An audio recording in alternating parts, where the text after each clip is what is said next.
যুক্তরাজ্যে বসবাসের অনুমতি পাওয়ার জন্য কিছু অভিবাসী ডোমেস্টিক অ্যাবিউজের মিথ্যা অভিযোগ করছে। বিবিসির এক আন্ডারগ্রাউন্ড প্রতিবেদনে উঠে এসেছে এমনই এক চাঞ্চল্যকর তথ্য।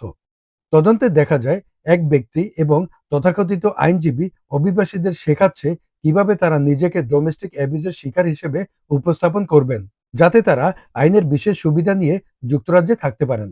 যুক্তরাজ্যের আইনে যারা ডোমেস্টিক অ্যাবিউজের শিকার হিসেবে প্রমাণিত হন, তারা নির্দিষ্ট পরিস্থিতিতে তাদের ভিসার শর্ত শিথিল করার সুযোগ পান।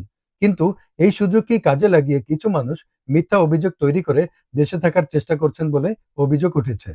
বিবিসির গোপন অনুসন্ধানে এমন প্রমাণও পাওয়া যায় যে কিছু আইনজীবী সরাসরি অভিবাসীদের গল্প বানিয়ে বলতে উৎসাহ দিচ্ছেন এবং কিভাবে বিশ্বাসযোগ্যভাবে নির্যাতনের দাবি করতে হবে সে বিষয়েও নির্দেশনা দিচ্ছেন। বিশেষজ্ঞরা বলছে এ ধরনের প্রতারণা প্রকৃত ডোমেস্টিক অ্যাবিউজ শিকারদের জন্য বড় ক্ষতির কারণ হতে পারে, কেননা এতে সত্যিকারের ভুক্তভোগীদের উপরও সন্দেহ তৈরি হয়।